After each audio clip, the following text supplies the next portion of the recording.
வணக்கம் மக்களே. கொஞ்சம் கதைப்போம் சீசன் 2வில் வந்து நாங்கள் இன்றைக்கி சந்திக்கிறோம். எங்களோட இன்றைக்கு இணைஞ்சிருக்கிறது கபில்ராஜ். ஸோ கபில்ராஜ் வந்து சோஷியல் ஒர்க்கில் வந்து டிகிரி வந்து ஃபாலோ பண்ணி கொண்டிருக்கிறார். அவற்றை இந்த ஜேர்னி வந்து கொஞ்சம் வித்தியாசமான ஒரு ஜேர்னி. வளமையான ஆக்களை மாதிரி இல்லாமல், வளமையான கேம்பஸில் வந்து படிக்கிற ஒரு டிகிரி இல்லாமல் கொஞ்சம் வித்தியாசமான டிகிரி. ஸோ இந்த டிகிரிக்கு வந்து எப்படி அப்ளை பண்ணியார், எப்படி வந்து தன்னை தயார்படுத்தி கொண்டேர், இப்போ எப்படி அவற்றை ஜேர்னி போய்கொண்டிருக்குன்னு சொல்லி நாங்கள் இந்த டாப்பிக்கில் வந்து கதைக்கலாம்னு சொல்லி நினைக்கிறேன். ஸோ சோஷியல் ஒர்க் சம்மந்தமான டிகிரியும் அது இந்த கோர்சஸ் என்ன மாதிரி இருக்குது இலங்கையில், அதுக்கான ஆப்பர்ச்சுனிட்டிஸ் வந்து எப்படி இருக்குன்ற தொடர்பாகவும் நாங்கள் இன்றைக்கி கதைக்க போகிறோம். வணக்கம் கபில்ராஜ். வணக்கம்.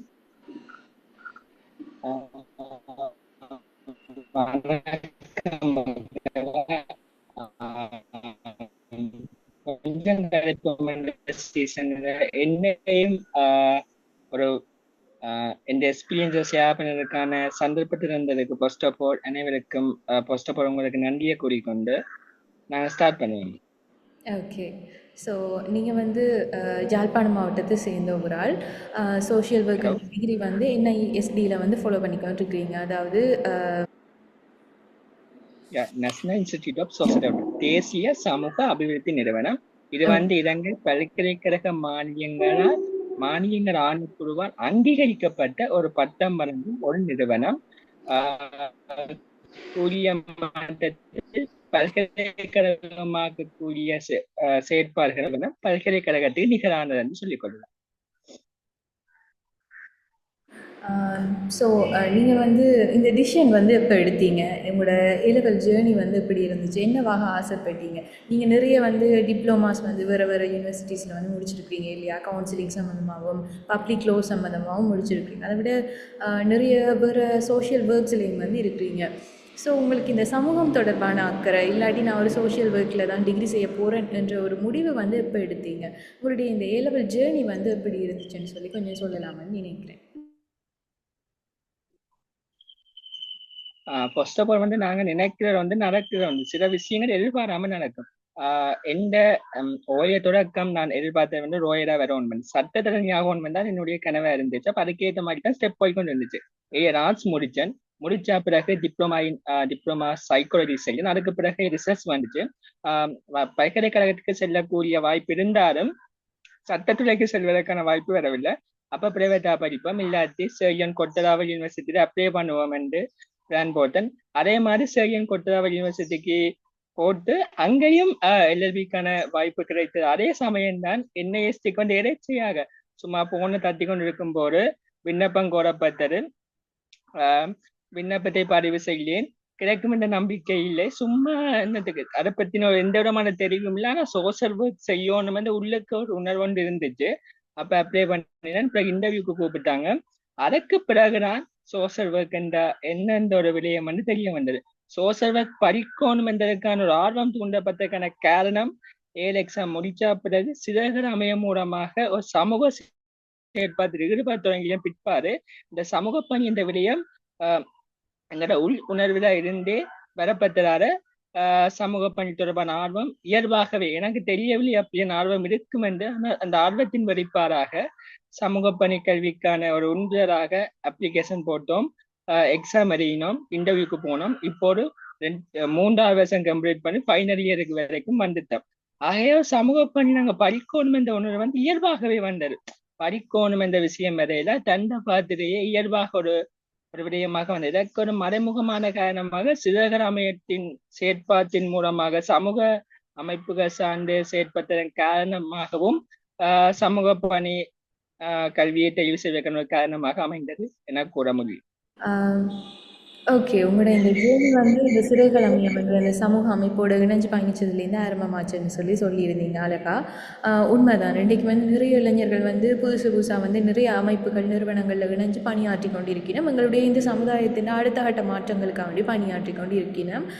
உண்மையிலே இது வந்து ஒரு வரவேற்கத்தக்க விஷயம். ஏனென்றால் பிரதிபலன்கள் எதையுமே எதிர்பாராமல் அவர்கள் வந்து இந்த விஷயங்களை வந்து செய்து கொண்டிருக்கிறோம். உண்மையில் அவர்களுக்கும் அது ஒரு பெரிய அளவில் வந்து எதிர்காலத்தை குறித்த ஒரு பெரிய ஒரு நம்பிக்கையை ஏற்படுத்த ஏற்படுத்தக்கூடிய விஷயமாகவும் இருக்குமென்னு சொல்லி நான் நம்புகிறேன். அடுத்தது நீங்கள் வந்து சொல்லியிருந்தீங்க இந்த சோஷியல் ஒர்க் டிகிரி என்ற ஒரு விஷயம் வந்து இலங்கையில் இருக்குதுன்னு சொல்லி. உண்மையில் இது வந்து பலருக்கு தெரியாத ஒரு விஷயம். என்னென்னு சொல்லி சொன்னால் சோஷியல் ஒர்க் செய்கிற ஆட்களை வந்து நாங்கள் பார்க்குற விதம் வந்து ஒரு வித்தியாசமான விதமாக இருக்குது. வேறு நாடுகளில் வந்து பார்க்குறதுக்கு எங்களுடைய ஆசிய நாடுகளில், அதுவும் தென் ஆசிய நாடுகளில் வந்து அவர்களை வந்து ட்ரீட் பண்ணுற விதம் வந்து வித்தியாசமாக இருக்குது. என்ஜிஓவில் ஒர்க் பண்ணுற ஒரு ஆள் தானே, இல்லாட்டி சோஷியல் ஒர்க் பண்ணுற ஒரு ஆள் தானே என்று சொல்லி சரியான வித்தியாசமான ஒரு பார்க்குற ஒரு தன்மை வந்து இருக்குது. தேசிய சமூக அபிவிருத்தி நிறுவனத்தில் வந்து என்ன மாதிரி இந்த கோர்ஸை வந்து கண்டக்ட் பண்ணினோம், அதோட இந்த கோர்ஸுக்கு வந்து என்ன மாதிரி இந்த ஆப்பர்ச்சுனிட்டிஸ் இருக்குதுன்னு சொல்லி நீங்கள் நினைக்கிறீங்க? அதாவது இலங்கையை பொறுத்த வரைக்கும் எதிர்காலத்தில் என்ன மாதிரியான வேலை வாய்ப்புகள் வந்து இவர்கள் வந்து போய் பணியமர முடியும்னு சொல்லி நீங்கள் நினைக்கிறீங்க?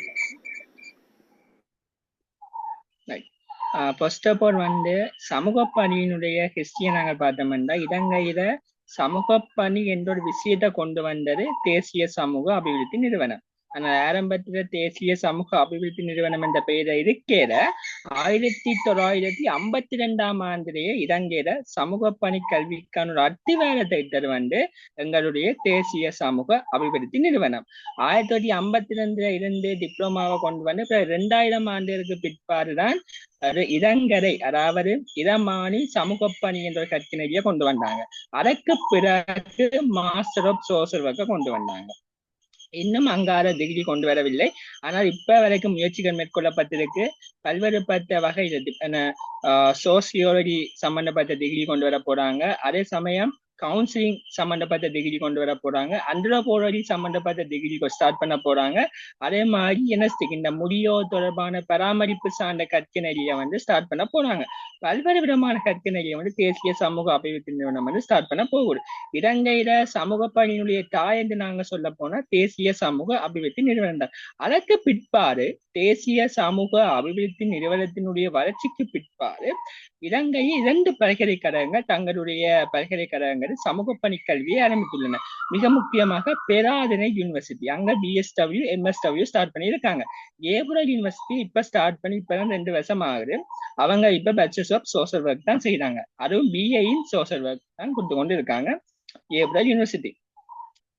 மற்ற கொழும்பு யூனிவர்சிட்டியில ஆர்ட்ஸ் ஃபேக்கல்ட்டியில வந்து ஸ்பெஷலைசேஷன், அதாவது பேச்சுலர்ஸ் ஆஃப் ஆர்ட்ஸ் நாங்க எடுத்தோம். அது நாங்க ஃபைனல் இயர் ஃபர்ஸ்ட் இயர் முடிச்சு செகண்ட் இயர் போடைக்கு நாங்க சோஷியல் ஒர்க்கை ஸ்பெஷலைஸ்டா செய்து நாங்க அதுல வந்து ஸ்பெஷல் எடுத்துட்டு போறோம். இப்படியான வாய்ப்புகள் பல்கலைக்கழக மட்டங்கள் இதுக்கான பெரும்பாலும் இலங்கையில பொறுத்த வரைக்கும் சோஷியல் ஒர்க் என்ஐஎஸ்டி தான். அவங்க டிப்ளோமா சம்பந்தப்பட்ட பல்வேறுபட்ட கோர்சஸ் செய்யறாங்க. டிப்ளோமா இன் சோஷியல் ஒர்க் செய்யறாங்க, டிப்ளோமா இன் கவுன்சிலிங் செய்யறாங்க, அதை விட வந்து டிப்ளோமா இன் ஜெனட்டோலஜி செய்யறாங்க, அதை விட டிப்ளோமா இன் உமன் சம்பந்தப்பட்ட உமன் ஸ்டடி செய்யறாங்க. அப்படி பல்வேறுபட்ட கோர்சஸ் வந்து சமூகத்துக்கு தேவையான விடயங்களை வந்து இலங்கை தேசிய சமூக அபிவிருத்தி நிறுவனம் வந்து மேற்கொண்டு வருது. இவ்வாறு பலதரப்பட்ட விடயங்கள் வந்து நாங்க சொல்லிக்கொள்ள முடியும்.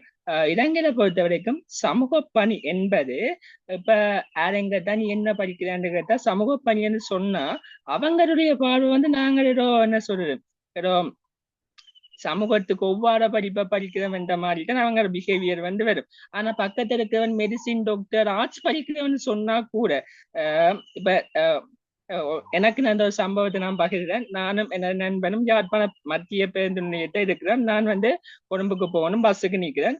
அவன் வந்து கொழும்பு யூனிவர்சிட்டி ஆர்ட்ஸ் ஃபேக்கல்ட்டி, அவன் பக்கத்துல நிற்கிறான். அப்போ ஒரு பெரியவர் வந்து கேட்டா, தம்பி நீங்க நான் யூனிவர்சிட்டியா எங்க படிக்கிறீங்கன்னு கேட்டேன். அவன் சொன்னான் நான் ஆர்ட்ஸ் படிக்கிறேன், நான் யூனிவர்சிட்டி ஆஃப் கொழும்புன்னு சொன்னேன். நான் சொன்னேன் நான் சோஷியல் ஒர்க் படிக்கிறேன்னு சொன்னேன். சோஷியல் ஒர்க்கா அதேண்டா படிக்கிறான்னு கேட்டாங்க. அப்ப சமூக மத்தியில வந்து சோஷியல் ஒர்க்ன்ற ஒரு என்ன சொல்றது, ஆக்களுக்கு வந்து உதவி செய்யறது, ஒரு மரத்தன் அல்லது சிரமதானம் செய்த இந்த விஷயமே அதுக்கான சோஷியல் ஒர்க் அவ்வாறு இல்லை. சோஷியல் ஒர்க்ன்ற வளர்ச்சியை நாங்கள் பார்த்தோம்னா அதனுடைய வளர்ச்சி வந்து ஆரம்பத்துல ஒரு புண்ணிய சேவையாத்தான் செய்து கொண்டு வந்தாங்க. அதற்கு பிற்பாடு அதை தொழில்வாண்மையா ஆக்கி விட்டாங்க. இப்ப எங்களுக்கு புண்ணியம் செய்த ஒரு தொழிலாத்தான் சமூக பணியினுடைய வளர்ச்சி காணப்பட்டது. ஆனா இப்ப அது தொழில்வாண்மையான எவ்வாறு மருத்துவத்துறை உள்ளதோ, எவ்வாறு ஆசிரியர் துறை, எவ்வாறு சமூகவியல் சார்ந்த பல்வேறுபட்ட தொழில்வாண்மையோட சமூக பணியும் தொழில்வாண்மையாக உள்ளது. உண்மையை சொல்ல போனா மேற்கத்திய நாடுகள் அதிக சம்பளம் ஈட்டுகின்ற தொழிலாகவும் சமூக பணி தொழில்வாண்மை உள்ளன. இலங்கை போன்ற நாட்டில் என்ன விஷயம் என்றால் சமூக பணி கல்வி கற்பிக்கப்படுகின்றது. ஆனால் இலங்கையில் தொழில்வாண்மையான சமூக பணியாளர்களுக்கான ஒரு அங்கீகாரம் கிடைக்கவில்லை. அங்கீகாரம் என்று சொல்ல போனா சட்ட ரீதியான அங்கீகாரம். இப்போது நாங்கள் மருத்துவர்களை பார்த்தோம் என்றால் அவங்களுக்கான மருத்துவ மெடிக்கல் கவுன்சிலிங்கான லைசன்ஸ் வச்சிருக்காங்க. அதே மாதிரி லோயர்ஸை பார்த்தாங்கன்னா பார் அசோசியேஷன் லைசன்ஸ் வச்சிருக்காங்க. டீச்சர்ஸுக்கு லைசன்ஸ் இருக்கு. ஆனா சோசியல் ஒர்க்கர்ஸ் சொல்லக்கூடிய எங்களுக்கு ஒரு லைசன்ஸ் சிஸ்டம் இன்னும் கொண்டு வரப்படவில்லை. அதற்கான முயற்சிகள் மேற்கொள்ளப்பட்டுள்ளது. அவ்வாறான சிஸ்டம் வந்தா நாங்களும் தொழில்வாண்மையான சமூக பணியாளர்கள் என்ற மேலத்திய நாடுகளுடன் ஒப்பிடுகின்ற வகையில் எங்களுடைய தொழில்வாண்மையை நாங்கள் மேற்கொள்ள முடியும். இலங்கையில மிக மிக கீழத்திய நாடுகள்ல சமூக பணியினுடைய தேவைப்பாடு மிக அதிகம். எவ்வாறு சொல்ல போனால் ஒரு மருத்துவ துறையில அதிகமாக சமூக பணியாளர்களின் தேவை காணப்படுகின்றது.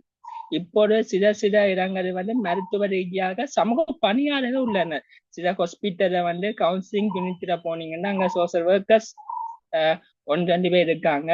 உதாரணமா சொல்ல போனா கொழும்பு மெடிக்கல் பக்கத்துல போனாலும் அங்க சோசியல் ஒர்க் சம்பந்தப்பட்டாக இருக்கிறாங்க. அதே மாதிரி தேசிய மனநல பிரிவு சொல்லப்போனா அங்கோடைக்கு போனா கூட அங்க உறவர துணை சார்ந்த பிரிவுல போனா அங்க சோசியல் ஒர்க்கர்ஸ் இருக்காங்க. அவ்வாறு பலதரப்பட்ட சோசியல் ஒர்க்கர்ஸ் இருக்காங்க. இலங்கையில ஸ்கூல் சோசியல் ஒர்க்கர்ஸ் என்பது மிக முக்கியம். சோசியல் ஒர்க்கர் நாங்கள் பார்க்க பல்வேறுபட்ட துறையை சொல்லலாம். இப்ப தனிய சோசியல் ஒர்க்கர்னு சொல்ல போனா பல்வேறுபட்ட துறை சோசியல் ஒர்க்கர்ஸ் எங்கேயும் ஒர்க் பண்ணலாம். உதாரணமாக ஸ்கூல் சைட்ல ஒர்க் பண்ண ஸ்கூல் சோசியல் ஒர்க்னு சொல்லுவோம். அதே மாதிரி ஹாஸ்பிட்டல் சைட்ல ஒர்க் பண்ண medical and mental health social ஒர்க்னு சொல்லுவோம். அதே மாதிரி கோச் சைட்ல ஒர்க் பண்ணினா கோச் சோசியல் ஒர்க்கர்னு சொல்லுவோம். அதே மாதிரி ஃபோரன்சிக் சோசியல் ஒர்க்கர் பல்வேறுபட்ட துறைகள்ல எங்களுடைய சோசியல் ஒர்க்கினுடைய பரிணாமம் காணப்படுகின்றது. ஆனா இலங்கையை பொறுத்த வரைக்கும் சமூக பணிக்கான அங்கீகாரம் படித்தவர்கள் மத்தியிலே இல்லை.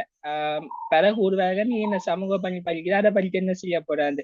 ஆனால் அவர்களுக்கான சமூக பணிக்கான விடயம் கிடைக்கல. இப்ப நாங்கள் டிகிரி ஒன்று எடுத்துட்டு நாங்கள் வெளிநாட்டுக்கு போனோம் வேண்டாம் மேலத்திய நாடுகளுக்கு போனோம். அங்க நாங்கள் சோசியல் ஒர்க்கர் லைசன்ஸுக்கான எக்ஸாம் எழுதணும். அது மிக மிக கஷ்டம். அந்த எக்ஸாம் நாங்க எழுதினோம் என்றால் நாங்கள் அங்க லைசன்ஸ் சோசியல் ஒர்க்கரா ஒரு அங்கீகரிக்கப்பட்ட சமூக பணியாளர் எங்களால் வேலை பார்க்க முடியும். மிக அதிகமான வருமானம் நாங்கள் வண்ணோம். அங்க என்ன சொல்லணும்னா ஒரு அவருக்கு எனக்கு தெரிஞ்சு 40-50 பவுண்ட்ஸ் வரைக்கும் ஒரு அவருக்கு இருக்கக்கூடிய வகையில சமூக பணியாளர்கள் காணப்படுகின்றார்கள். ஆகவே அந்த வகையில சமூக பணித்துறை மேலத்திய நாடுகளை வளர்ச்சி அடைந்ததை போல இலங்கை வளர்ச்சி அடையவில்லை. மாணவர்கள் மத்தியிலும் சமூக பணி தொடர்பான தெரிவூட்டல் போதுமானதாக இல்லை. இந்த இலங்கையில நாங்க பொஸ்போம்ல 100 பேரைத்தான் இலங்கை அரசாங்கம் இருக்க போகுது பல்கலைக்கழகத்துல சோசியல் ஒர்க் படிக்கிறதுக்காக. அதே போல தேசிய சமூக அபிவிருத்தி நிறுவனமும் 50 பேரைத்தான் இருக்க போகுது ஒவ்வொரு மீடியத்திலே. ஆகவே 150 பேரைத்தான் நாங்க ஒவ்வொரு வருஷமும் எடுத்துக்கொண்டு வருகின்றோம். ஆகவே மாணவர்கள் மத்தியில் இது பற்றிய தெரிவு காணப்படவில்லை. சிலாக்கள் என்ன பொறுத்த மாத்திர பல பேர் சமூக பணி தொடர்பான தெரிவில்லாம தான் அப்ளை பண்ணி இருப்பாங்க. ஆனா இப்ப அவங்களுக்கான தெரிவு வந்திருக்கும். ஆனா சமூக பணி தொடர்பான தெரிவூட்டலை வழங்குவதற்கு சமூகம் சார் அமைப்புகளும் சரி பல்வேறுபட்ட அமைப்புகளும் இது தொடர்பான கரிசனையை மேற்கொள்ள வேணும். மிக முக்கியமாக இப்போ ஒரு பொஸ்போம் தொடர்பான விடயங்கள்ல சமூக பணி சார்ந்து பல்வேறுபட்ட கற்கநெறிகள் உண்டு என்பதை மக்களுக்கு தெரியப்படுத்துவதற்கான வாய்ப்புகள் இருந்தால் சமூக பணி தொடர்பான மாணவர்கள் எதிர்காலத்தில் உருவாகுவார்களுடன் சமூகத்துக்கான பல்வேறுபட்ட மாற்றங்களை அவர்களுக்கு தெரியாமலே அவர்கள் மேற்கொள்வார்கள் என்பதை கூற முடியும். இவ்வாறு சமூக பணியினுடைய போக்கு நிலைமையை நாங்கள் கூறிக்கொள்ள முடியும். உண்மைதான். நீங்கள் சொல்லும்போது தான் தெரியுது இந்த சமூக பணியாளர்கள் எவ்வளவு பல்வேறுபட்ட துறைகளில் ஒர்க் பண்ண முடியுமெண்டு. எங்களுக்கு தெரிஞ்சது தனியாக கவுன்சிலிங்கும் மற்றது சாதாரணமாக நீங்கள் சொன்ன மாதிரி வேறு என்ஜிஓஸில் அதாவது பல்தேசிய கம்பெனிகளாக இருக்கலாம் இல்லாட்டி தனியார் கம்பெனிகளாக இருக்கலாம் இந்த மாதிரி இடங்களில் ஒர்க் பண்ணுறது தான். ஆனால் அதை விடவும் நீங்கள் சொன்ன மாதிரி அரசு திணைக்களங்களில் ஃபொரன்சிக் ஆஃபீஸில் மற்றது கோர்ட் டிபார்ட்மெண்ட்டில் இந்த மாதிரி நிறைய அரசு திணைக்களங்கள்லேயும் சோஷியல் ஒர்க்கர்ஸுக்கான ஒரு தேவை அதிகமாக இருக்குது. அதுவும் இன்றைக்கு எங்களுடைய இந்த சமூக சீர்கேடுகள் அதிகரித்த ஒரு நிலைமையில் எங்களுக்கு இந்த சோஷியல் ஒர்க்கர்ஸ் என்ற பணி ஒரு மிகவும் அவசியமான ஒரு பணியாக தான் சமுதாயத்தில் இருக்குது இல்லையா. ஆனால் நீங்கள் சொன்ன மாதிரி எங்களுக்கு இந்த லைசன்ஸ்ன்ற விஷயம் வந்து சரியான விதத்தில் வந்து அங்கீகரிக்கப்பட்டால் தான் அவர்களுக்கான இந்த உரிமைகளும் அவர்களுக்கான இந்த அங்கீகாரம் வந்து சமுதாயத்தில் கிடைக்கும் என்று தான் நானும் நினைக்கிறேன். ஏன்னு சொல்லி சொன்னால் வெளிநாட்டில் நீங்கள் சொன்ன மாதிரி இந்த யுஎன்னாக இருக்கலாம், இல்லை வேறு வேறு இந்த அமைப்புகளாக இருக்கலாம், அவர்களுக்கு கொடுக்குற ஒரு மதிப்பும் மரியாதையும் அங்கீகாரம் வந்து உயர்ந்த அளவில் இருக்குது. ஒப்பிடும் போது எங்களுடைய இந்த தென்னாசிய நாடுகளை விட ஒப்பிடும் போது அதிக அளவில் வந்து அவைக்கு அங்கீகாரம் கிடைக்குது. அது பொருளாதாரமாக இருக்கலாம், இல்லாட்டி அவர்களுக்கு சர்வதேச ரீதியில் கிடைக்கக்கூடிய அங்கீகாரமாக இருக்கலாம், உயர்ந்த அளவில் இருக்குது. ஆனால் இலங்கை மாதிரி ஒரு தென்னாசிய நாட்டில் வந்து அவ்வளவு தூரத்துக்கு நாங்கள் வந்து அங்கீகரிக்கிறது இல்லை. நாங்கள் சாதாரணமாக எங்களுடைய வழக்கமான இந்த துறைகளை படிக்கிறவர்களை தான் நாங்கள் இன்னும் ஊக்குவிச்சு கொண்டு இருக்கிறோம். நீங்கள் சொன்ன மாதிரி இந்த சட்டத்துறையாக இருக்கலாம், மருத்துவமாக இருக்கலாம், இல்லாட்டி பொறியியல் துறையாக இருக்கலாம், இந்த மாதிரி மாணவர்களை தான் நாங்கள் அங்கீகரித்து கொண்டு இருக்கிறோம். ஆனால் ஒரு சமூகம் என்று வரும்போது பல்வேறுபட்ட துறைகளில் பணியாற்றக்கூடியவர்கள் வந்து எங்களுக்கு தேவைப்படினோம். எப்படி ஒரு மருத்துவரும் ஒரு பொறியியலாளரும் எங்களுக்கு தேவையோ அதே மாதிரி இந்த சமூகவியல் துறையில் வந்து பணியாற்றக்கூடியவர்களும் எங்களுக்கு தேவைப்பாடாக இருக்கணும். நீங்கள் சொன்ன மாதிரி இந்த ஃபர்ஸ்ட் ஃபார்ம் போடும்போது மாணவர்கள் வந்து இதை வந்து கன்சிடர் பண்ணணும். என்னென்னு சொல்லி சொன்னால் இது ஒரு மிகவுமே ஒரு போட்டிக்குரிய ஒரு பரீட்சையாக தான் இருக்குது. ஃபர்ஸ்ட் ஃபார்ம் அப்ளிகேஷனுக்கு பிறகு ஒரு போட்டி பரீட்சை, தடிதாண்டல் பரீட்சையும் வந்து இவர்கள் வந்து அட்டென்ட் பண்ண வேண்டிய ஒரு தேவையும் இருக்குது இல்லையா, இந்த என்ஐஎஸ்டிக்கு வந்து அப்ளை பண்ணும்போது. ஆக இந்த இலங்கையிலேருந்து ஒரு பட்சிலேருந்து ஒரு 50 பேரை தான் எடுக்கணும்னு சொல்லும்போது மாணவர்களோட தொகையோடு பார்க்கும்போது பெரிய ஒரு போட்டி பரீட்சையாக தான் இந்த பரீட்சை வந்து இருக்குது, அதாவது இந்த ஆப்டிடியூட் எக்ஸாம் வந்து. ஆகவே இந்த மாணவர்கள் வந்து இந்த வாய்ப்பை வந்து சரியாக பயன்படுத்தி தங்களுடைய இந்த எதிர்காலத்தை வந்து சிறப்பான முறையில் ஒரு திட்டமிடல் வேணும்னு சொல்லி நானும் இந்த இடத்துல வந்து கேட்டுக்கொள்கிறேன். இதை வந்து நிறைய எடுத்த மாணவர்கள் பார்த்து கொண்டு இருக்கலாம், இல்லாட்டி நீங்கள் வந்து அடுத்து உங்களோட தொழில்துறையில் வந்து எதை தேர்ந்தெடுக்கணுன்ற ஒரு குழப்ப நிலையில் கூட இருக்கலாம். ஸோ இந்த சோஷியல் ஒர்க்குன்ற இந்த டிகிரி வந்து என்ஐஎஸ்டியால் கொடுக்கப்படுது. இது தொடர்பான விவரங்கள் வந்து டிஸ்கிரிப்ஷனில் கொடுக்கப்படும். நீங்கள் அதை பார்த்து உங்களுடைய இந்த எதிர்காலத்தை வந்து சிறப்பான முறையில் திட்டமிட முடியும்.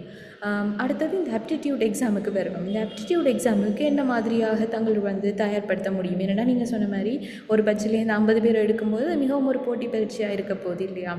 ஆகவே என்னென்ன மாதிரியான பாடங்களை வந்து நம்ம படிக்கணும், இல்லாட்டி ஏ-லெவல் எடுத்த மாணவன் வந்து தன்னை எப்படி தயார்படுத்தி கொள்ளலாம் அடுத்த நிலைக்கு, இது தொடர்பாக சொல்ல முடியுமா? Right, okay. இலங்கையில வந்து ஏற்கனவே நான் சொன்னேன், கொழும்பு பெருதனியா யூனிவர்சிட்டி, கொழும்பு இல்ல கொழும்பு யூனிவர்சிட்டி நாங்கள் ஆர்ட்ஸ் போய் அங்கே ஸ்பெஷலைசேஷன் செய்து கொள்ளலாம் சோசியல் ஒர்க்ல. அதே போல பெருதனியா யூனிவர்சிட்டி, ஏபுர யூனிவர்சிட்டியில வந்து ஆப்டிடியூட் எக்ஸாம் இல்லை, ஆனால் அதுக்கான ஸ்கோர் வந்து 1.8. எனி டிஸ்ட்ரிக்ட் வந்து 1.8 வரைக்கும் தான் இருக்கிறாங்க. ஆகையால் லோக்கு எந்த பண்ணக்கூடிய சஸ்கோர் இருக்கும் வரைக்கும் தான் அதுக்குள்ள போகலாம். அதுவும் சஸ்கோர் கையானது. அவரும் ஏபுராவும் பெராவும் 50 பேரை தான் இருக்கிறாங்க. ஆனா இங்கிலீஷ் மீடியம் தான். ஆனா என்ஐஎஸ்டின்னு ஒரு வாய்ப்புண்டா, அங்க 3 மீடியம் இருக்கு, தமிழ், இங்கிலீஷ், சிங்களம். தமிழ் மீடியத்துல 50, இங்கிலீஷ் மீடியத்துல 50, சிங்கள மீடியத்துல 50. ஆகவே ஒவ்வொரு டிஸ்ட்ரிக்ட்லும் 2 பேர் இருப்பாங்க. எனக்கு இங்கிலீஷ் வராது கவலைப்படுபவர்கள் உங்களுடைய தாய்மொழி கற்பதற்கான ஒரு வாய்ப்பு வந்து இலங்கையில நீங்க தமிழ் மொழியில சோசியல் ஒர்க் படிக்க போறீங்கன்னா அங்கு என்ஐஎஸ்டிஆர் மட்டும்தான் நீங்க படித்துக் கொள்ள முடியும். மிக மிக போட்டி பரீட்சை, கிட்டத்தட்ட 1000-1500 பேர்கிட்ட விண்ணப்பிப்பார்கள் ஒரு மீடியத்துல. அதுல வந்து எக்ஸாம் வைப்பாங்க. எக்ஸாம் வந்து என்னன்னா சமூக பணி சார்ந்த விடயங்களும் வரும், அதோடு உங்களுடைய பொது அறிவு சம்பந்தப்பட்ட விடயங்கள், பொது அறிவு வினாக்க சார்ந்த விடயங்கள் வரும். பெரும்பாலும் கூட ஒரு 10 MCQ வந்து ஒரு பொது அறிவு சார்ந்த வினாக்களாக வரலாம், பொது வினா சார்ந்த வினாக்களாக வரலாம். அதற்கு பிற்பாடு வந்து நீங்க பாத்தீங்கன்னா உங்களுக்கு சமூக பணி சார்ந்த விடயங்கள் தொடர்பான ஒரு கட்டுரைகள் சம்பந்தப்பட்ட விடயங்களாக வரலாம், சமூக பணி தொடர்பான விடயங்கள் சம்பந்தப்பட்டு வரும். பெரும்பாலும் பேப்பர் கொஞ்சம் உங்களுடைய புலறிவு வினாக்களையும் பரிசீலிப்பதற்காகவும் உங்களுடைய சமூக பணிக்கான ஏழ்மை உங்களிடம் காணப்படுகின்றதா, சமூகத்தில உங்களுடைய சமூகத்துல உங்களுடைய பங்கு என்ன மாதிரி இருக்கு, சமூகத்துல ஈடுபாடு உங்களுக்கு என்ன மாதிரி இருக்கு, அது தொடர்பான ஒரு பரிசீலனை மேற்கொள்ளும் வகையில சமூக பணி சார்ந்த சில விடயங்கள் வரும். அதுவும் சமூக பணி தொடர்பான ஒரு என்ன சொல்றது பொதுவான ஒரு கட்டுரை சார்ந்த வினாக்கள், ஒரு பொதுவான வினாக்கள் தான் வரும். அதுக்கு நீங்க அந்த எக்ஸாமத்தை பாஸ் பண்ணீங்கன்னா அதுக்கு உங்களுக்கான நேர்காணல் வந்து எங்களுடைய தேசிய சமூக அபிவிருத்தி நிறுவனத்தினுடைய சீடுவ என்ற இடத்தில் வந்து உங்களுக்கான நேர்காணல் இடம்பெறும். அதற்கு பிற்பாடு நீங்க தெரிவு செய்யப்படுவீர்கள். கூட போன இதற்கான ப்ரோசஸர் இதோடு இலவசமான கற்கனரி என்றாலும் தற்போது 35,000 ரூபாய் அறவிடப்படுகின்ற எண்ணத்துக்கு கண்ட உங்களுடைய சோஷியல் ஒர்க் நாங்க சொல்ல போனா பல்வேறுபட்ட ஃபீல்டுக்கு நாங்க போவோம். உதாரணமா ரூரல் கேம்பிங் இருக்கு, அதே போல எங்களுடைய ஃபீல்ட் ஒர்க் இருக்கு, அதே போல கம்யூனிட்டி கேம்ப் இருக்கு, அது பல்வேறுபட்ட கம்யூனிட்டி ஒர்க் இருக்கு. நாங்க case work, group work, community work 3 வகையிலான ஒர்க்கையும் நாங்க செய்ய வேண்டும். அது தொடர்பான ஃபீல்ட் பிளேஸ்மெண்ட் NIST இருக்கு. அதுபோல பல்வேறுபட்ட ரூரல் ஒர்க் நாங்கள் 10 நாளைக்கு ஒரு கிராமத்திலேயோ ஒரு சமூகத்துல நாங்க போய் நின்று அவங்களோட அவங்க பிரச்சனையை அறிவதற்கான செயற்பாடு மேற்கொள்ளப்படுது. அதை நாங்க சொல்லுவோம் ரூரல் கேம்ப். அது தொடர்பான விஷயம். அவ்வாறு பல்வேறுபட்ட உங்களுடைய ஃபீல்ட் கேம்பா இருக்கலாம், கல்வி சுற்றுலாவா இருக்கலாம், அவ்வாறு பல்வேறுபட்ட விடயங்களுக்காக எல்லாத்துக்கும் சேர்த்து உங்களுடைய அனுமதி கட்டணம், உங்களுடைய நூலக வசதி கட்டணம் எல்லாவற்றுக்கும் சேர்த்துத்தான் உங்களுக்கான பணம் பரவிடப்படுகின்ற 35,000 ரூபாய். அதற்கு பிற்பாடு நீங்க அரசாங்கத்தை ரெஜிஸ்ட்ரேஷன் பண்ணினாப்புல உங்களுக்கான மகாபோட மற்றது பேசரி தொடர்பாக நீங்க தகவல் உடையவரா ஆகின்றீர்கள். அதுவும் கிடைக்கும். ஆனால் பல்கலைக்கழகங்களை ஒப்பிடுகின்ற போது அல்ல, அறவே அறவாசி குறைவாக கிடைக்கும். உங்களுக்கு மகாபோர்டுன்னு சொல்ல போனா ஒரு 2,500 3,000 தொடர்பாக வரும். பேசரி ஒரு 1,500 அப்படி வரும். ஒரு அறவாசின்னு வச்சு கொடுங்க. பல்கலைக்கழகத்தை கிடைக்கின்ற பணத்தில் ஒரு அறவாசி தொடர்பான விடயம் உங்களுக்கு கிடைக்கும். அதே போல கொஸ்டர் வசதி இருக்கு. பெரும்பாலும் போர்டிங் சம்பந்தப்பட்ட விடயங்கள் மிக குறைவாக பெற்றுக்கொள்ளலாம். அவ்வாறு பல்வேறுபட்ட வசதிகள் பல்கலைக்கழகங்களுக்கு நிகரான வகையில இருக்கு. பல்கலைக்கழகத்துல நீங்க அனுபவிக்காத விடயங்களை NIS நீங்க அனுபவிக்கலாம். அதற்கான மிக மிக முக்கியமான காரணம் அங்கு பல்கலாச்சாரம் தொடர்பான தமிழ், சிங்களம், இஸ்லாமிய மாணவர்கள் பங்கு பெற்றுகிறார்கள். அது தொடர்பான நீங்க ஃபீல்ட் ஒர்க் செய்வீங்க. இப்ப நீங்க போஸ்ட் இயர் ஆயிட்டீங்கன்னா போஸ்ட் இயர் ஒப்சர்வேஷன் விசிட்னு சொல்லுவாங்க. அது தொடர்பாக உங்களுடைய நிறுவனங்கள் அரசு சார்பற்ற நிறுவனங்களை உங்களோட இந்த ஒரு 3 மாசமா 6 மாசம் 3 மாசம் நினைக்கிறேன் 3 மாசம் தொடர்பா உங்களை அங்க ஒர்க் பண்ண விடுவாங்க. அதுக்கப்புறம் நீங்க கேஸ் ஒர்க், குரூப் ஒர்க் சம்பந்தப்பட்டு நீங்க ஒர்க் பண்ணுவீங்க சமூகத்துல. அதுக்கப்புறம் நீங்க கம்யூனிட்டி ஒர்க் சம்பந்தப்பட்டு சமூக மட்டத்துல போய் நின்று சமுதாயத்தை தெரிவு செய்து நீங்க அங்க சமுதாய பணியை மேற்கொள்வீங்க.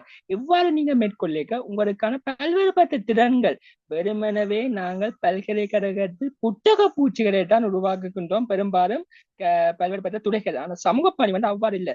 சமூக பணி மாணவர்கள் மற்ற மாணவர்கள் ஒப்பிடுகின்ற போது அவர்களுடைய தலைமைத்துவம் அதிகமாக இருக்கின்றது. அதே போல மற்றவர்களுடைய தொடர்பு கொள்கின்ற தொடர்பாடத்திறன் அதிகமாக இருக்கின்றது. அதே போல விதியை ஒழுங்கமைப்பு திறன், தர்க்க ரீதியாக சிந்திக்கும் திறன், ஏனையவர்களுடன் தொடர்பு கொள்ளக்கூடிய திறன், மொழி ரீதியான ஆற்றல், ப்ரொபோசல் ரைட்டிங், பல்வேறுபட்ட திறமைகள் தனித்தொரு கருத்திறன் இந்த ஒர்க் பண்ணிக்க பல்வேறுபட்ட மக்களுடன் பணியாற்றக்கூடியவர்களாக இந்த சமூக பணி மாணவர்கள் இருக்கிறார்கள். அப்ப ஏனைய மாணவர்களுடன் ஒப்பிடுகின்ற வகையில சமூக பணியை நீங்க தெரிவு செய்யுங்கன்னா பல்வேறுபட்ட விட. ஆனா சமூக பணியை நீங்க தெரிவு செய்ய வெறுமனவே என்ன சொல்றது டிகிரிக்காக தெரிவு செய்வதை விட சமூகத்துக்கு நான் சேவையாற்ற போறேன், நான் ஒரு எதிர்காலத்தை சென்ற சமூக பணியாளனாக வரப்போகின்றேன். உதாரணமாக எங்களுடைய அன்னை தெரசாவா இருக்கலாம், எங்களுடைய மகாத்மா காந்தியா இருக்கலாம், அவர்கள் எல்லாம் உலகத்தில் மிக பிரசித்தி பெற்ற சமூக பணியாளர்கள். அவ்வாறு நீங்க வரப்போகின்றீர்கள் என்றால் சமூக பணியாளர்களுக்கு அங்கீகாரம் இருக்கு. சர்வதேச ரீதியாக எவ்வாறு மருத்துவர்கள், விஞ்ஞானிகளுக்கு சர்வதேச ரீதியாக பரிசுகள், விருதுகள் வழங்கப்படுகின்றனோ அவ்வாறு ஒவ்வொரு வருடமும் NASW national association of social work தொடர்பான ஒரு சங்கம் ஒன்று இருக்கு அமெரிக்காவில. அவங்க ஒவ்வொரு வருடமும் சிறந்த சமூக பணியாளர்களை தெரிவு செய்து அவர்களுக்கான விருது மற்றும் பதக்கங்களை வழங்கி கொண்டிருக்கின்றன. அவ்வாறு பல்வேறுபட்ட அமைப்புகள் செயல்படுகின்றன. ஆகவே சமூக பணி என்பது மிகவும் ஒரு பிரசித்தி பெற்ற ஒரு பணி. அதை நீங்க இணைவதற்கான சந்தர்ப்பம் உங்களுக்கு தேசிய சமூக அபிவிருத்தி நிறுவனத்தின் ஊடாகவும் இலங்கையினுடைய 2 பல்கலைக்கழகங்களின் ஊடாகவும் உங்களுக்கான வாயில்கள் துறக்கப்பட்டுள்ளது. ஆகவே ஆர்வம் உள்ளவர்கள், சமூகம் சார்ந்து செயற்பட ஆர்வம் உள்ளவர்கள் இதை தெரிவு செய்தால் மிகவும் நல்லம். அடுத்ததாக பல்வேறுபட்ட விடயங்கள் சமூக பணியை நீங்க பார்த்துக்கொள்ளலாம். வெறுமனவே நாங்க சமூக பணின்னு சொல்லியிருக்க சமூகம் சார்ந்த விடயங்கள் தொடர்பாக பல்வேறுபட்ட விடயங்கள் எக்கனாமிக்ஸ் படிப்போம், பொலிட்டிக்கல் சயின்ஸ் படிப்போம், அதே மாதிரி சோசியல் ஸ்டாட்டிஸ்டிக்ஸ் படிப்போம், புள்ளி விவரவியல் படிப்போம், சோசியாலஜி படிப்போம், கவுன்சிலிங் படிப்போம், மேனேஜ்மெண்ட் படிப்போம், பல்வேறுபட்ட விடயங்கள் நாங்க படித்துக் கொள்வோம். ஆகையால் பலந்துபட்ட நுழைச்சூடாக மிக முக்கியமாக லோ அண்ட் ஹியூமன் ரைட்ஸ் நாங்கள் படித்துக் கொள்வோம். பல்வேறுபட்ட விடயங்கள் இந்த சமூக பணி பாடப்பரப்புகள் உள்ளது. ஆகவே சமூகம் சார்ந்து செயற்பட்டு ஆர்வம் உள்ளவர்கள் வெறுமெனவே ஆர்ட்ஸ், BA இன் சோசியோலஜி, BA இன் ஆந்த்ரோபாலஜி, BA இன் ஜியோகிராபி அது தொடர்பான விடயங்கள் நீங்க ஆர்வம் இருந்தால் தெரிவு செய்யுங்கள். ஆனால் உங்களுக்கு ஒரு சமூகம் சார்ந்த விடயங்கள் எதிர்காலத்து லைசன்ஸ் சிஸ்டமாக ஒரு தொழில்வாண்மையான பட்ட படிப்பை நீங்க மேற்கொள்ள ஆர்வமா இருந்தால், தொடர்பாண்மையான சமூக பணியாளர்கள் வர விருப்பமாக இருந்தால் நீங்க தொடர்பு கொள்ளலாம். இலங்கை பல்வேறுபட்டவர்கள், உதாரணமாக அரசு திணைக்களங்களில் பணிபுரிந்த அனைவரும் பெரும்பாலும் சமூக திணைக்களமா இருக்கலாம்.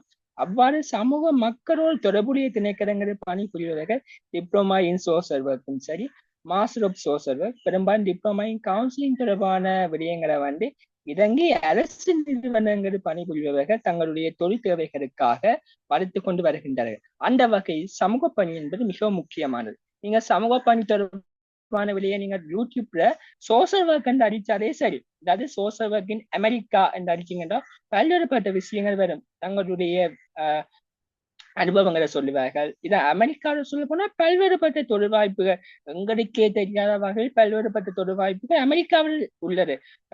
சொல்ல போனா அமெரிக்காவில் கிட்டத்தட்ட ஒரு 10,000க்கும் மேற்பட்ட தொழில் வாய்ப்புகள் 10,000க்கும் மேற்பட்ட சமூக பணியாளர்கள் பல்வேறுபட்ட துறைகளை பணியாற்றுபவராக சொல்லலாம். அப்படி பல்வேறுபட்ட விடயங்கள் காணப்படுகின்றது.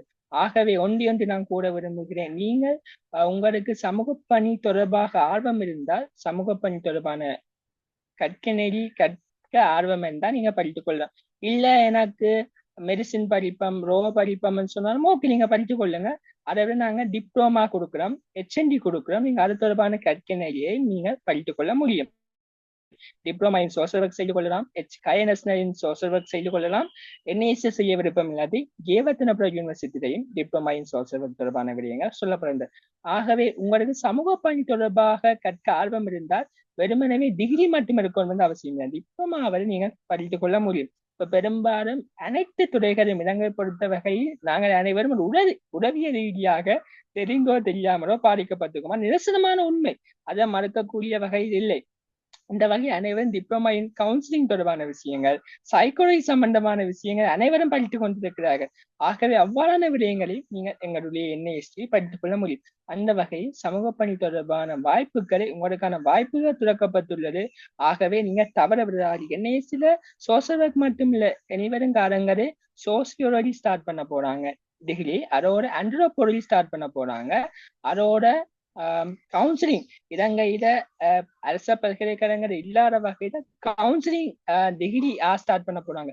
உறவடை துணை வழிகாட்டல் கலைமானியில விஞ்ஞானமானி நினைக்கிறேன் BSc இருக்கு, அவ்வாறு ஸ்டார்ட் பண்ண போறாங்க. அதே மாதிரி மொழியோர் பராமரிப்பு தொடர்பான விஷயங்கள் ஸ்டார்ட் பண்ண போறாங்க. அவ்வாறு பலதரப்பட்ட விடயங்கள் ஸ்டார்ட் பண்ண போறாங்க. ஆகவே சமூக பணி கற்க ஆர்வம் இருந்தால் நீங்க தவறாது இந்த வாய்ப்பை பயன்படுத்தி கொள்ளுங்க என கூறிக்கொள்கிறேன். ஸோ இந்த தேசிய சமூக அபிவிருத்தி நிறுவனத்தை பற்றி நிறைய விஷயங்கள் வந்து சொல்லியிருந்தீங்க. தனியாக கொழும்புல தான் இருக்குதா, இல்லாட்டி இலங்கையின் வேறு மாவட்டங்களில் இந்த மாதிரி இந்த சென்டர்ஸ் இருக்குதுன்ற தொடர்பாக சொல்லிடுமா? வெளிவாரியாகவும் மாணவர்கள் வந்து படிக்க முடியுமா? என்னென்னா நீங்கள் டிப்ளமா கோர்சஸ் பற்றி HNDயை பற்றி எல்லாம் சொல்லியிருந்தீங்க இல்லையா? இப்போ வேலைக்கு போகிறார்கள், மற்றது இப்போ பல்கலைக்கழகத்தில் முழு நேரமாக கற்றுக்கொண்டிருக்கிறார்கள், இப்படி தங்களுடைய இந்த NIST படிப்பை வந்து தொடர முடியும் என்ற தொடர்பாக சொல்லுங்கள்.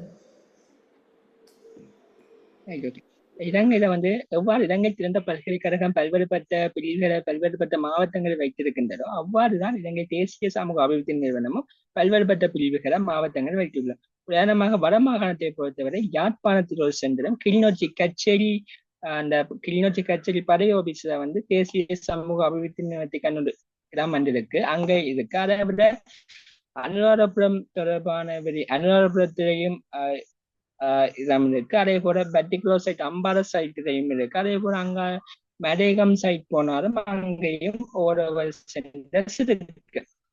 இங்க நீங்க பெரும்பாலும் டிப்ளமா HND நீங்க பொறுத்த வரைக்கும் பெரும்பாலும் 80% கல்வி ஒன்லைன் மூலமாகத்தான் இடம்பெற உள்ளது. ஆகவே எந்த விதமான கவலையும் இல்லாம நீங்க ஒன்லைன் மூலமா படிச்சுக்கொள்ளும். சில தியரி சம்பந்தப்பட்ட விஷயங்கள், சில விஷயம் தேசிய சமூக அபிவிருத்தி நிறுவனம் சீடுவ, அதாவது சொல்ல போனா நிகம்பு கட்டுநாயக்காவுக்கு இடையில் அமைந்துள்ள சீடுவ என்ற இடத்துல தான் இருக்கின்றது. அந்த ஒரு சீடுவ இணைகமுள்ள சைட்டு தான் NIST இருக்கின்றது. தலைமையகம்னா NIST அங்கதான் இருக்கு, ஹெட் ஆபீஸ் அங்கதான் நாங்கள் டிகிரியோ மாஸ்டர்ஸோ அங்கதான் நாங்க படிச்சு கொள்ளலாம். பல்வேறுபட்ட சென்டர்ஸ் பல்வேறுபட்ட மாவட்டங்கள் உள்ளது. நீங்க பெரும்பாலும் NIST சீடுவ வார போடப்படும் டிப்ளமா கற்கன இருக்கீங்க. அங்க 80% அரவாசி ஒன்லைன்லையும் பிசிக்கலாக இருந்தாலும் நீங்க ஒன்லைன் மூலமாக கற்கலாம். சில நேரம் பிசிக்கலா வரைக்கும் நீங்க என்ஐசி சீடுவுக்கு போகலாம். சீடுவை சென்றதை நீங்க அப்ளை பண்ணீங்கன்னா, அதே மாதிரி கிளிநொச்சி சென்றதை ஹோல்ட் பண்ணிக்க நீங்க அப்ளை பண்ணீங்கன்னா ஒன்லைன்ல கற்றுக்கொள்ளலாம். சில பிசிக்கலா நீங்க போகணும்னா கிளிநொச்சிக்கு போகலாம். அவ்வாறு ஒவ்வொரு சென்டரும் தங்களுடைய தனித்துவத்துக்கு ஏற்ற வகையில கோட் பண்ணும். தனி என்ஐஎஸ்சி சீடுவம் மட்டும் கோட் பண்ணாலும் நீங்க கொழும்புக்கு தான் போக வேண்டிய அவசியம் இல்லை. ஆனா எக்ஸாமுக்கு நீங்க வரைக்கும் கொழும்புக்கு தான் தர வேண்டிய சந்தர்ப்பங்கள் உள்ளது மாஸ்டர்ஸை பொறுத்த வரைக்கும். சில எக்ஸாமுக்கு டிப்ளமா ஹெச்என்டி சம்பந்தப்பட்ட எக்ஸாமுகளுக்கு நீங்க அந்த சென்டர்லையும் படிக்கலாம், எக்ஸாம் எழுதலாம். சில நேரம் கொழும்புக்கு வந்துதான் எக்ஸாம் எழுத வேண்டிய ஒரு ஆப்ஷன் இதுக்கான பெரும்பாலும் நீங்க ஒன்லைன் மூலமா கற்றுக்கொள்வதால் உங்களுக்கான நேரங்கள் மிச்சமாக்கப்படுகின்றது. சொல்ல போனால் பணம் மிச்சமாக்கப்படுகின்றது. பல்வேறுபட்ட நுழைச்சும் கிடைக்கின்றது. ஒன்லைன் மூலமாக கற்கிறதால நீங்கள் பல்வேறுபட்ட அசௌகரியங்களை எதிர்கொள்ள இருந்தாலும் பல்வேறுபட்ட விடயங்களை நீங்கள் வடிவா யூஸ் பண்ணீங்கன்னா நல்ல நுழைச்சும் எடுத்துக்கொள்ளலாம்.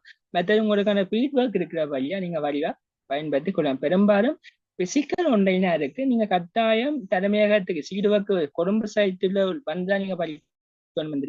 யாழ்ப்பாணத்தை பொறுத்த வரைக்கும் கிளிநொச்சி மற்றும் யாழ்ப்பாண பிராந்திய நிலையங்களில் கோரப்படுகின்ற விண்ணப்பங்களுக்கு நீங்க டிப்ளமா ஹெச்என்டி தொடர்பான விடயங்களுக்கு நீங்க அங்க அப்ளை பண்ணி நீங்க படித்துக் கொள்ளக்கூடிய வாய்ப்பு உள்ளது. பெரும்பாலும் யாழ்ப்பாணம் கிளிநொச்சி மாவட்டங்களில் அதிகமாக யாழ் மாவட்டங்களை சேர்ந்தவர்கள் தற்போது வரை படித்துக் கொண்டு குறிப்பாக அரசு திணைக்களங்களில் பணியாற்றுவர்கள் அதிகமாக டிப்ளமா இன் கவுன்சிலிங் அதே போல டிப்ளமா சோசியல் ஒர்க் தொடர்பாக கிளிநொச்சி பிராந்திய நிலையங்களில் கல்வி கற்று வருகின்றார்கள் என்பது குறிப்பிடத்தக்க ஒரு விடயம். பெரும்பாலும் இலங்கையில சோசியல் ஒர்க்கை யாழ்ப்பாணம் மற்றும் கிளிநொச்சி சென்ற சில எங்களோட அரசு திணைக்களங்களில் பணியாற்றுவதன் அதிகம் படித்துக் கொண்டு வருகின்றார்கள். மாணவர்கள் மத்தியில் படித்துக் கொள்வது மிக குறைவு. நாங்கள் ஏழு டிப்ளமா இன் ஐடி படிக்கிறோமோ தவிர அதுவும் படிக்கத்தான் போகணும். ஆனா டிப்ளமா இன் சோசியல் ஒர்க்கும் சொல்லி அவங்களுக்கு யூஸ்ஃபுல்லா இருக்கும் என்ற ஒரு கருத்து இவ்வாறு காணப்படுகின்றது. ஓகே, நீங்கள் இந்த சென்டர்ஸ் தொடர்பான விஷயங்கள் சொல்லியிருந்தீங்க. ஆகவே இலங்கையின் பல்வேறுபட்ட மாவட்டங்கள் அட்லீஸ்ட் மாகாணத்தில் ஒரு மாவட்டத்தில் தானும் அந்த சென்டர்ஸ் இருக்குது. அதனோட மாணவர்கள் தங்களுடைய பட்ட படிப்பையோ இல்லாட்டி மாணவர்களாக முழு நேரம் இருக்கிறவர்கள் பகுதி நேரமாகவும் படிச்சுக்கொள்ள முடியும் என்று சொல்லியிருந்தீங்க.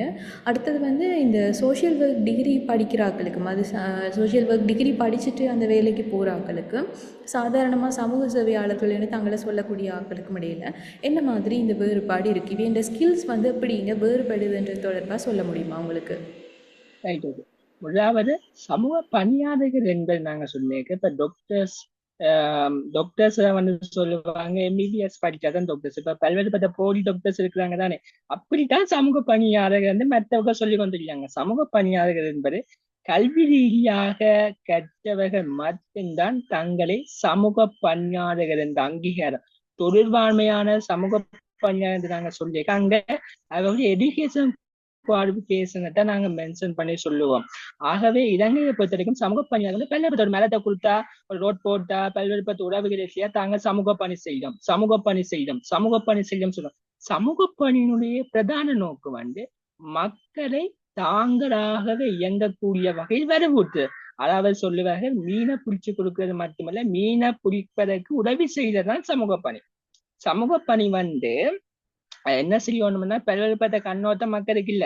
சமூக பணி இருந்தா உன்னுடைய விலையை நீயே மேற்கொள்ளு. சமூக பணியார் எந்த தேவை என்றா தன்னுடைய வேலையை தானே செய்ய முடியாத நிலைமையில் உள்ளவர்களுக்கு இல்லாட்டி உள்ளான நிலைமைகளுக்கு ஏற்படுகின்ற போது நாங்கள் சமூக பணியாளர்கள் வருவினோம். தன்னுடைய வேலையை தான் செய்வதற்கு கஷ்டப்படுகின்றவர்களுடன் தான் சமூக பணியாக பணியாற்றுவார்கள். அப்ப என்ன சமூக பணியாளர் அவர்களை வரவூட்டி அவர்களை தங்களுடைய நன்னிலையை நோக்கி ஒரு வரவூட்டுவதற்கான பல்வேறுபட்ட வகைப்பாங்களோட ஆலோசனை வழங்குவதா இருக்கலாம், வர இணைப்பு செய்யக்கூடிய அவ்வாறு பல்வேறுபட்ட செயற்பாடுகள் பல்வேறுபட்ட நுட்பங்கள் இருக்கின்றது. சமூக பணி முறைகள் இருக்கின்றது, பிரின்சிபிள்ஸ் இருக்கின்றது, டெக்னிக்ஸ் இருக்கின்றது, கோட்பாடுகள் பயன்பாடு இருக்கின்றது. பல்வேறுபட்ட முறைகள் மூலமாகத்தான் ஒரு மனிதனை வலுப்படுத்த நோக்கிய செயற்பாடுதான் சமூக பணி என்று சொல்லுவோம். சமூக பணி என்பது தற்போது கலாநிதி பட்டம் வரைக்கும் வந்துள்ளது. ஆகவே தொழில்வாண்மையான சமூக பணியாளர்கள் என்பவர்கள் கல்வி ரீதியாக கற்றவர்கள் மட்டும்தான் சமூக பணியை செய்ய முடியும். மற்றவர்கள் தங்களை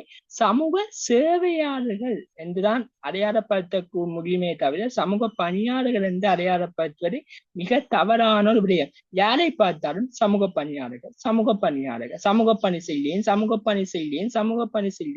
அவ்வாறு கூறுவது வந்து அவர்கள் சமூக சேவையைத்தான் சமூக பணியுடன் கூடுவதா எங்களுக்கான அங்கீகாரம் வந்து அங்க இல்லாம போகுது. பிரதானமா நாங்க சொல்லிக்க சமூக பணியாளர்னு சொல்லிக்க அப்ப நீ மரத்தை கொடுத்த நீ தானே அதுக்கேம் படிக்கிற அது தொடர்பான விடயங்கள் வந்து சமூக சேவையாளர்கள் வந்து தங்களை முன்னுரிமைப்படுத்தணும்.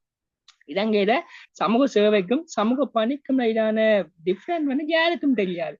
குறிப்பாக அரசு நிறுவனங்கள் பணியாற்றக்கூடிய ஆக்கடிக்கு அதுக்கான டிஃபரன்ஸ் வந்து தெரியாத நிலைமையும் இருக்கின்றது. ஆகவே சமூக சேவை என்பது ஒரு புண்ணியத்துக்காக செய்தது, ஒரு சமூக செயற்பாட்டுக்காக செய்தது. ஆனால் சமூக பணி என்பது ஒருவருடைய நன்மையை வலுப்படுத்துவதற்காக எம்பவர்மெண்ட் ரீதியாக, ஒரு கற்க ரீதியாக, விஞ்ஞான ரீதியாக செய்வதுதான் சமூக பணி. ஆகவே சமூக சேவை என்பது புண்ணியத்துக்காக ஒரு ஒரு மற்றவர்களுக்கான ஒரு சொல்றது ஒரு தங்க நிலையை உருவாக்கும் சமூக சேவை. ஆனா சமூக பணி என்பது அவர்கள் வலுவூட்டுவது ரீதியாக யாரும் தங்கி நிற்கக்கூடிய சந்தர்ப்பம் இல்லை. தாங்களாவே தங்களை எம்பவர்மெண்ட் பண்ணிட்டு போயிடுவாங்க. இப்ப நாங்க ஒருத்தனுக்கு மீன் பிடிக்க தெரியணும்டா அவன் மீன் பிடிப்பான்டா அவனை மீன் பிடிக்கிறதுக்கு தேவையான விஷயங்களை தான் நாங்க செய்யணும். அவனுக்கு மீனை பிடிச்சு கொடுக்கறதுக்காக அவனுக்கான உணவுகளை வாங்கி கொடுக்க கூடாது. அவனை மீனை அவனுடைய தன்னுடைய பரத்தை பயன்படுத்தி தன்னுடைய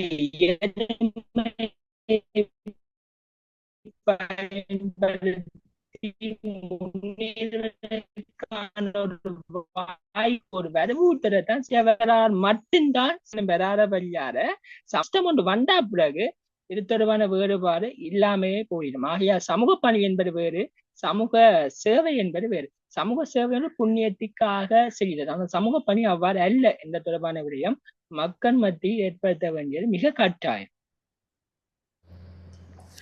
உண்மைதான். நீங்கள் சொன்ன மாதிரி இந்த சமூக சேவையாளர்கள் என்று தங்களை வந்து குறிப்பிடுறவர்கள் வந்து நீங்கள் சொன்ன மாதிரி இந்த படித்து ஒரு பட்டம் பெற்று அதற்குரிய அந்த ஸ்கில்லோட வந்து ஒர்க் பண்ணுறது இல்லை. அவர்கள் வெறுமனே தங்களுக்கு தெரிந்த விஷயங்களை வந்து சமூகத்துக்கு வந்து வழங்குகிற ஒரு கொடையாளர்களாக தான் இருக்கணும். ஆகவே இந்த ரெண்டு பேருக்கும் இடையிலான இந்த வேறுபாடுகள் வந்து புரிந்து கொள்ள வேண்டிய ஒரு கட்டாயத்தில் வந்து சமூகம் இருக்குன்னு சொல்லி நினைக்கிறேன். நீங்கள் அழகாக குறிப்பிட்டிருந்தீங்க. அதோடு வந்து இந்த NISTயால் வழங்கப்படுற இந்த கோர்சஸ் தொடர்பாகவும் மாணவர்கள் வந்து தங்களை எப்படி தயார்படுத்தலாம், மாணவர்கள் வந்து எப்படி தங்களுடைய உயர்கல்வியை வந்து தொடர முடியும் சமூக பணியில் என்றது தொடர்பாக வந்து நிறைய விஷயங்கள் வந்து இன்றைக்கி நாங்கள் கதைச்சிருந்தோம்.